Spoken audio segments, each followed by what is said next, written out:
Today on the channel, we are taking a look at the Nintendo 64. Yet another classic game console that also happens to be the first one I ever owned. In this video, we're going to go over some of the brief history. I was also able to get this particular example off eBay with the original box, paperwork, and accessories in tow so that I can open it all up and relive my childhood to the fullest. Plus, I want to see what it's actually like to own one nearly 30 years after launch. Let's jump right in. Released all the way back in 1996, the N64 wasn't just Nintendo's first proper 3D entertainment machine. It was a statement about where the gaming industry was headed. While competitors such as Sony were going all in on CD-ROMs with the PlayStation, Nintendo actually stuck to their guns with cartridges. A choice that honestly had some pretty interesting consequences. You see, Nintendo had actually been working with Sony on a CD-based system, which was also ironically going to be called the PlayStation. But after that partnership fell through, in probably one of gaming's most traumatic breakups, Nintendo doubled down on what they knew best. When it came down to the hardware itself, the Nintendo 64 was a serious flex for 1996. For example, the 64 wasn't just marketing, it was actually packing a 64-bit CPU built by Silicon Graphics, who were already making high-end computer workstations at the time.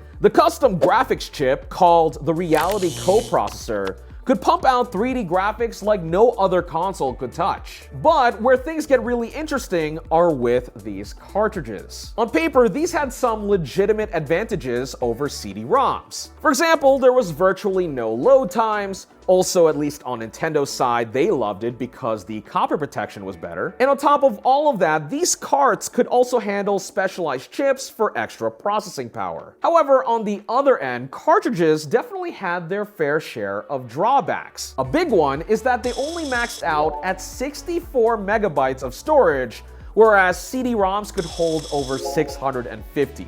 Which is not an insignificant difference. This size limitation actually created a bizarre situation where Nintendo did technically have superior hardware compared to its competitors, but its developers were struggling to work with it. If you were a game studio in 1996, you faced a tough choice. Either forego the expensive cartridge development and the tiny storage space in tow, or you could jump ship to PlayStation, where you could put 10 times the content on a CD that literally costs cents to make. From that perspective, you can probably guess what happened next. Third-party developers started bailing. Even Square, who had been with Nintendo since the NES days, took a look at those production costs and were like, that. The impact this had on the market was brutal. PlayStation absolutely dominated the generation, selling over 102 million units worldwide versus the Nintendo 64's 33 million. However, the story isn't totally negative. The N64 is fascinating because while it was a commercial stumble, it was also a massive leap forward for gaming technology. For example, it was the first mainstream living room console to incorporate an analog stick on its controller, something that we definitely take for granted these days. Also, something that the N64 had that other consoles of the time did not was built-in 4-player support without the need of additional hardware. Arguably, this kicked off a local multiplayer revolution that we still enjoy today on consoles such as the Nintendo Switch.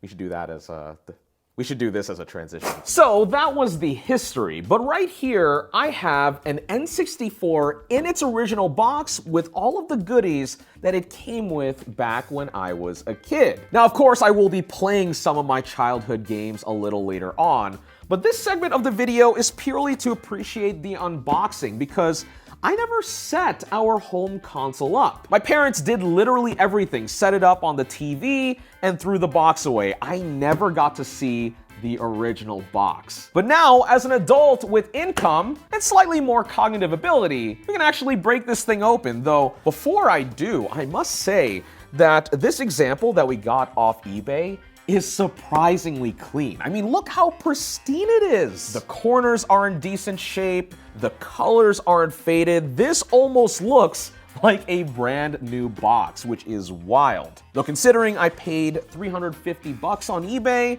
maybe that's par for the course. Also, I never noticed this before, but the tagline for Nintendo 64 is the fun machine, which is also what they call me on Fridays. I'm pondering that joke. It is bad. And of course, on the back, Nintendo gave a pretty decent preview of what prospective buyers could expect out of games and graphics on the N64. Growing up, I played a lot of Super Mario 64, but probably one of my favorites was Cruisin' USA. I remember when I was a little older, around 8 or 9, my parents would start taking me to arcades, and I would see Cruisin' USA all the time. But because we literally had it at home, I could actually save my money that I would have spent playing this game and put it towards other things at the arcade. And I think that was kind of the point of the N64, was to take the arcade level experience, which was rather elevated, especially in the 80s and 90s, and bring it right to your living room. I know I'm doing a lot of preamble before I open this box, but I think part of it is that I just don't want to ruin it. And I also think this is kind of special, you know? I want to take my time and appreciate all that's around. Oh, dude, even the styrofoam looks fresh. What the heck? Y'all, look at how fresh this styrofoam is, at least on the side.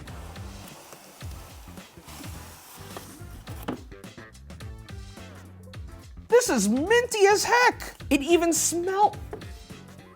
Dude, this almost feels brand new. What the? So we have our original paperwork here, and this piece of plastic was sealed with a non-OEM looking Scotch tape, which is fine, whatever. I'm not expecting 100% brand new here, but I want to take a look at this booklet. This one will probably be a slightly more interesting read since it's the proper instruction manual with all of the diagrams and everything of the N64. Oh, that's fun. So in the troubleshooting section, there's a line for trying to remedy controller buttons occasionally sticking, which I can tell you as someone that was 7 years old at some point, my N64 controller might have seen a little bit of soda. In fact, now that I think about it, I don't think we ever fixed that controller. I think my parents just went to the EB Games down the street and bought the cheapest one they could find. Oh, yeah, that controller did not last long, I'll tell you. I really love these booklets a lot because they are seriously time capsules of the era. Like, for example, you could just buy all of the accessories using this order form. You'd send it out to Nintendo and maybe with a check or something. Even the ESRB ratings were slightly different. I don't think we have early childhood anymore. Obviously, we have E for everyone, teen, mature, and AO. That was a dumb joke too.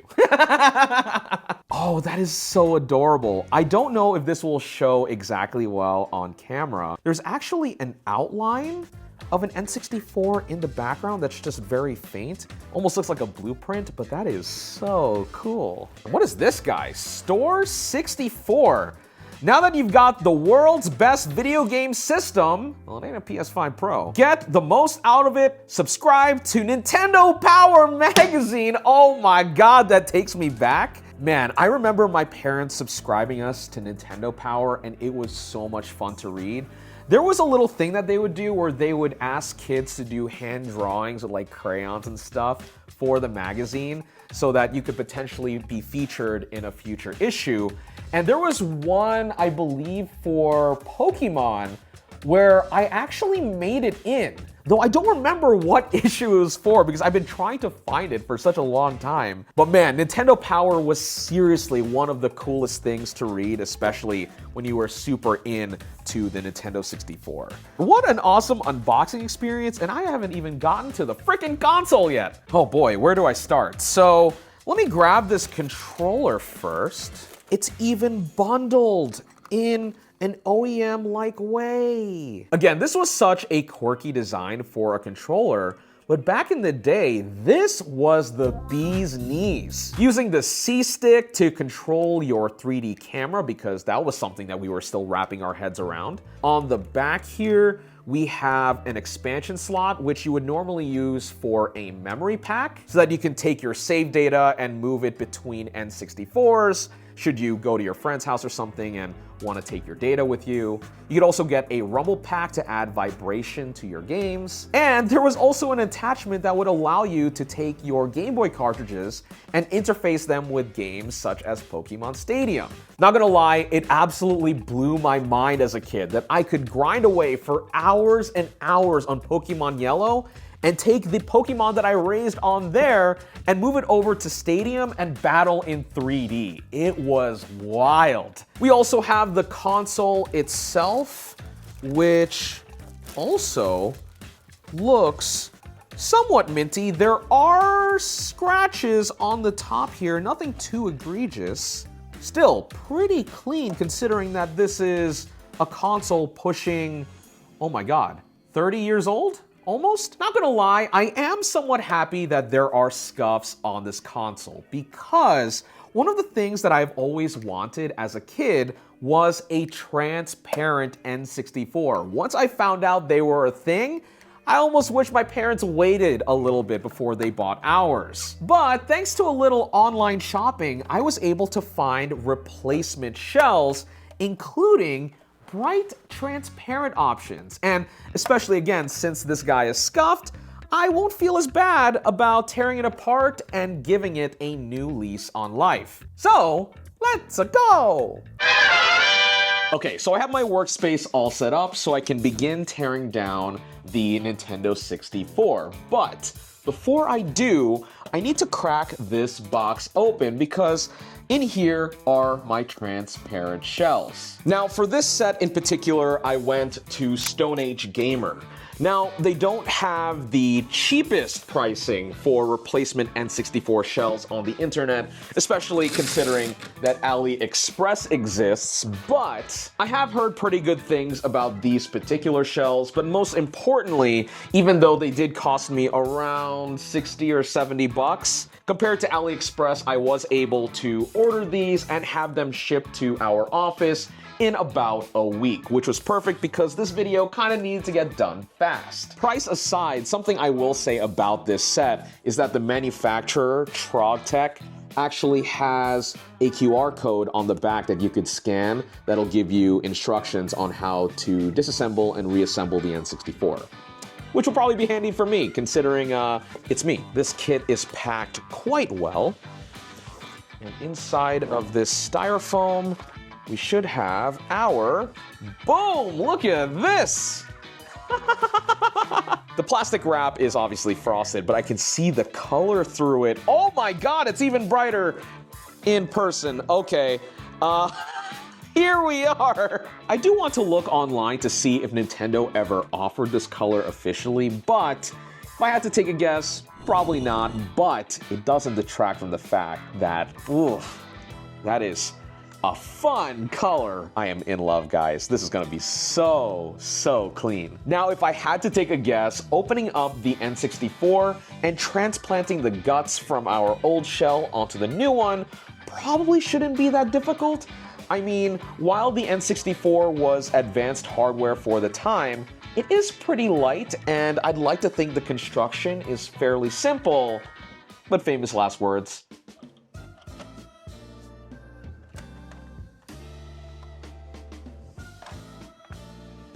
Holy shit, this is easy. All right, once the 6 screws were undone from the bottom, the top shell came off super clean. Then from here, it almost seems a little too easy. I think everything is just binded together and screwed onto the chassis at a few points. So in theory, I should be able to take this whole thing and just move it over to the new shell. Again, this almost seems a little too easy, but this came from a simpler time as well.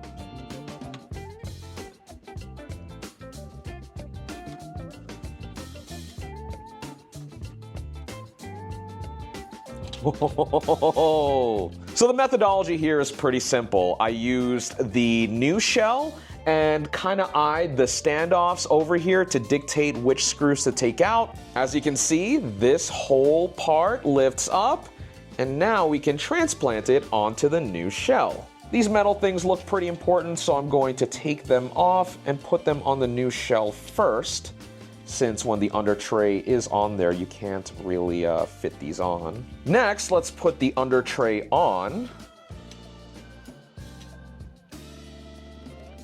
Fits like a glove. I'm gonna grab the power light diffuser that was sitting in the front and transplant this as well. Again, it is worth mentioning that parts like this do come with our transparent shell kit, but for the OEM parts that I know will work aesthetically with our new shell, I might as well just use them. So now I can plop our N64 guts into our new shell.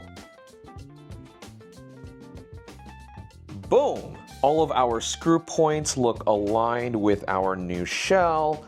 I think, apart from some trim pieces, we should be good to go.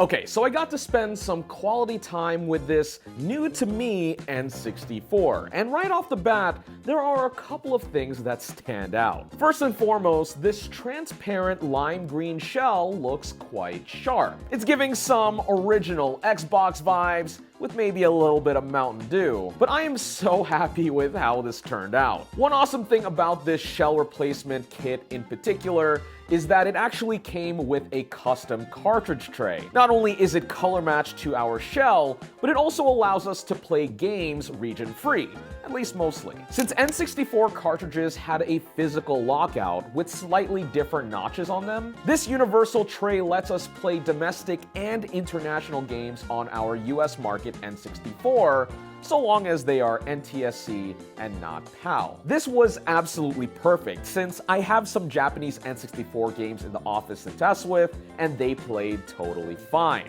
And don't worry, if you happen to have an N64 already and don't want to do a shell replacement to get your N64 region free, there are plenty of ways to get these cartridge trays individually online, and it only takes a couple of minutes to install. Speaking of the games themselves, I had a blast spending some time playing Super Mario 64 and Mario Kart 64, revisiting some old memories. These are two of the many iconic games on this console, but were also the ones that I probably spent the most time playing growing up. I remember exploring Princess Peach's castle in Super Mario 64, getting absolutely immersed, and then getting absolutely mind-blown by the fact that I got to drive around it in Mario Kart.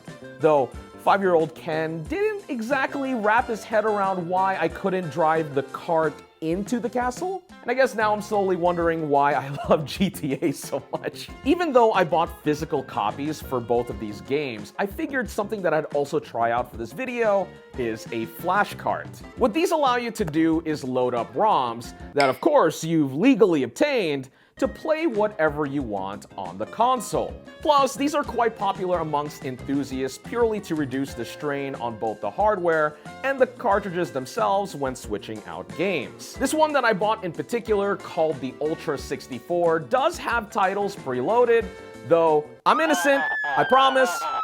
I wouldn't download a car, but it is worth noting that there are better flash carts out there online. I paid a whopping $90 for the Ultra 64, mainly because it was super easy to order and arrived in like 2 days with Prime. It got a lot of decent reviews and does the job, especially for me as a casual player. However, options like the Summer Kart 64 can be had for like $50 on AliExpress, tariffs withstanding, and that one in particular is very well received by inside the community, especially on Reddit. Though if you want one with all of the bells and whistles, one that I hear a lot of people talk about is the EverDrive 64. The current version, dubbed X7, might retail for $150, but this flash card aims to load games fast, has Game Pack save support built right in, has more robust cartridge contacts, and has real-time clock support, which is a really big deal, especially if you plan on playing Animal Crossing. Okay, so that is the game situation on the N64, but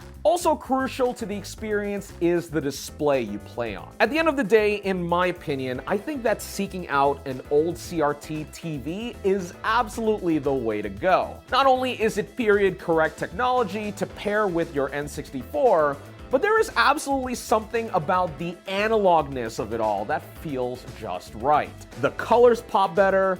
Playing on native resolution, of course, looks pixel perfect, especially when you have a moderately sized TV. This really was the way that gaming was intended to be experienced on the N64. But obviously not everyone can or will be willing to seek out a CRT. Maybe because they're big, bulky, or can be quite expensive for quality sets. Whatever the case might be, you are still able to play the original N64 on modern-day LCDs or OLEDs, though just like the flashcard situation, there are plenty of ways to get there. Some newer TVs have some way of plugging RCA right out of the box, though if not for that, you can just buy a simple RCA to HDMI adapter for around $10. These things will most certainly do the job, especially if you don't care much about image quality or a little bit of latency, but it is worth considering some extra cash on a proper converter built for retro games if you care just a little more. Now, I'm not going to dive too far in the weeds in this because honestly, it is beyond the scope of this video. But generally speaking, how much you are willing to spend will dictate your options for what resolutions you can upscale to, as well as access to visual features and scanline options, all in the name of making your older games look better on modern TVs. Trust me, there are no shortage of people on the internet that have run the gamut comparing all kinds of hardware at different price brackets, and I'll link a couple of my favorite ones below. But for the sake of simplicity, I used a Retrotink 2X Pro that we had laying around in the office, which baseline did a great job keeping the aspect ratio while also upscaling the picture to better suit my 4K TV. At a quick glance, it does make my N64 games look quite nice, but regardless, my thought still stands. If you can make a CRT happen in your setup for the N64, I'd rather do that. Above all else, if I can be a little philosophical, I really enjoyed revisiting the N64 after all these years, because not only did it make me appreciate just how far games and technology have come, but also how much game devs were able to push stuff back in the day. Certainly, the N64 came from a simpler time, but its games did have quite a level of sophistication on both a technical and experiential level, being at the forefront of 3D gaming in the living room. Especially playing a classic such as GoldenEye 007, it is impressive to see how Rare themselves developed a proper first-person shooter with a controller when that precedent hadn't been set much yet. It might feel jank by today's standards, but back then it was revolutionary. And at least for me, there's quite a bit of fun that comes with the perspective. But let me know, what do you think about the Nintendo 64 in the comments below? And otherwise, thanks for watching this video on Denki Channel.